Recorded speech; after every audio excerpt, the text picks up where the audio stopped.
my name is Kristen. I'm a relationship coach. I'm glad that you found me and I found you. And I'm on a mission to support women like you to embody their full worth so they can experience satisfying love. And today we're going to be talking about how to do less and get more in love. Sounds ironic, right? And I'm going to be sharing with you 3 myths that we believe about giving in relationships, because giving seems like a good thing to do in relationships, right? So if you haven't yet subscribed to my channel, click on that bell below. And if you like this video, click like so that you can help other women around the world get access to life-transforming content like this. So to start this topic off, I wanted to share a piece of my own story. I grew up in a family where I would share that the adults were great helpers. They were givers, generous, lots of good qualities, right? And yet there were times where I learned that to keep connection and relationship, it's important to be the giver, to always be on the giving end, to not be indebted to anyone, to help people feel good about giving good by giving to them. And while these can be good things, I'm going to be sharing later, are there 2 ways of giving, one healthy and one unhealthy. So as I got into my adult relationships, I had this pattern of what I like to call overgiving. And so when I started dating, I think of one story about 8 years ago. I was dating a man and he picked me up, he took me out on dates, he paid for my meal. And I was starting to feel like by the 2nd or 3rd date, like, oh gosh, he's given everything to me. I started to feel that like indebted feeling. I should step up. I haven't done anything yet. I started to feel anxious around him. And when I felt that way, I started giving to him in small, consistent, self-compromising ways. And I wanted to share a little bit of the examples of that. So like on the 3rd or 4th date, I agreed to go to his house. He had come pick me up. He had made all this effort. I might as well come over and just hang out with him that he invited me to do.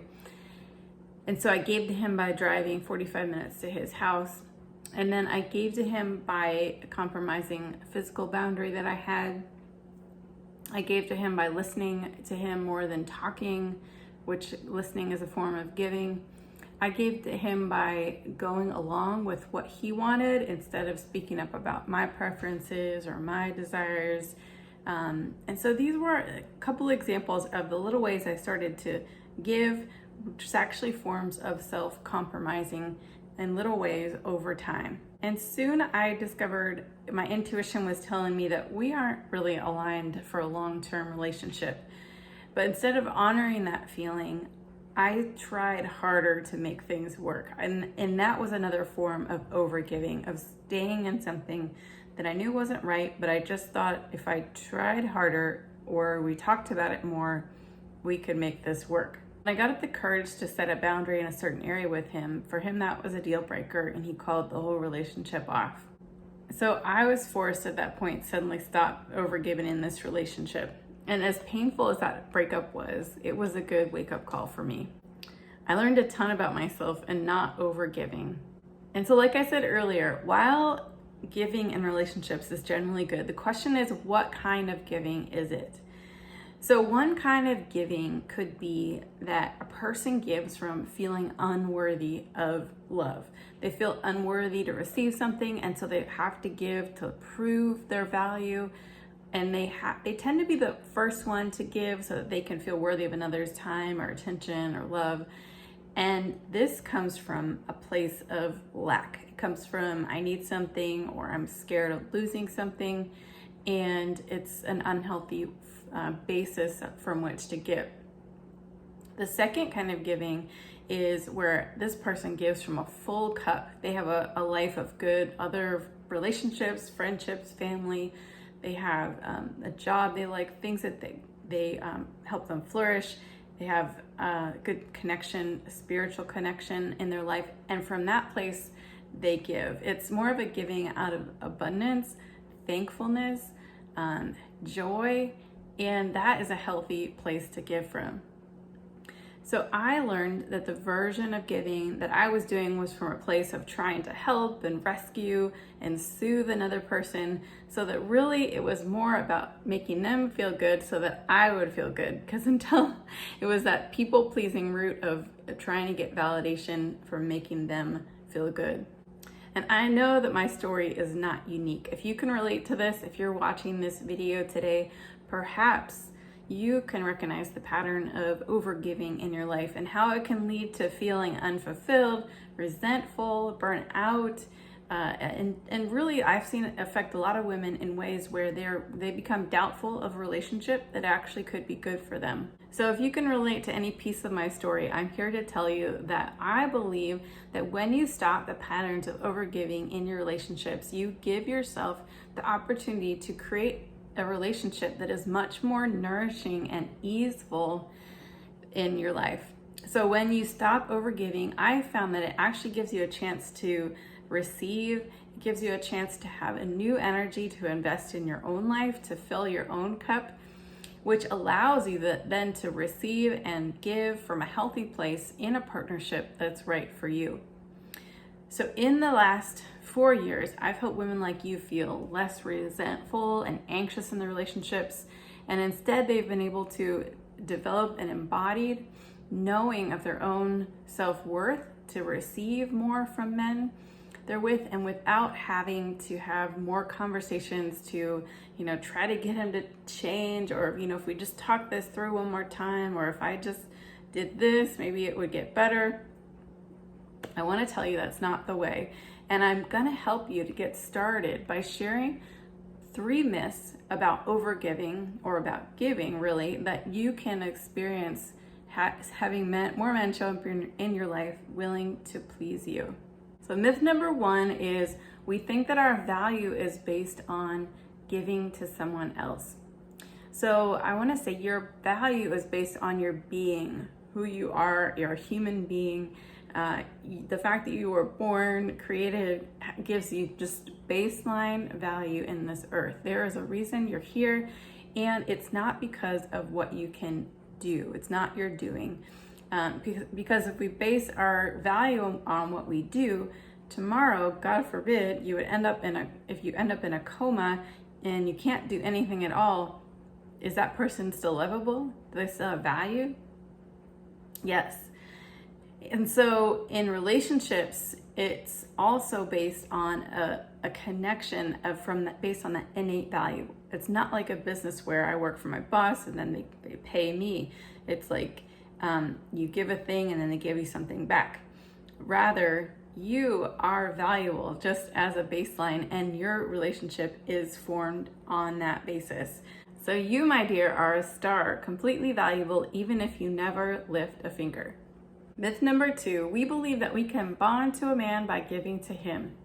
So the irony of this is that men actually bond with women through giving to them.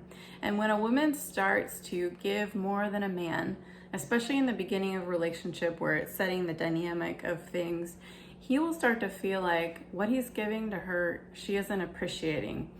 Because a man isn't necessarily looking for something in return. I think women, a friend gives me something, I'm like, oh, thank you. And then I want to give them something. But men see appreciation as being able to take in the gift that they gave you. They paid for your meal, you're like happy, you're eating it, you're taking it in. And they think, wow, okay, she's pleased, this is good. And they bond with her. And so when you give something back to a man, it actually clues a man into the fact that we're giving oftentimes from insecurity in that place. And insecurity isn't that sexy. So myth number 3 is we feel like we can keep a person around by giving to them. So as I mentioned, men mainly bond through giving, and their masculine nature is to be a provider, and they're motivated by being appreciated. You can see the work of John Gray. He talks about this a lot. However, if a man sees that you are doing the work of keeping the relationship going, what they'll do is they'll often step back because they work on an efficiency equation.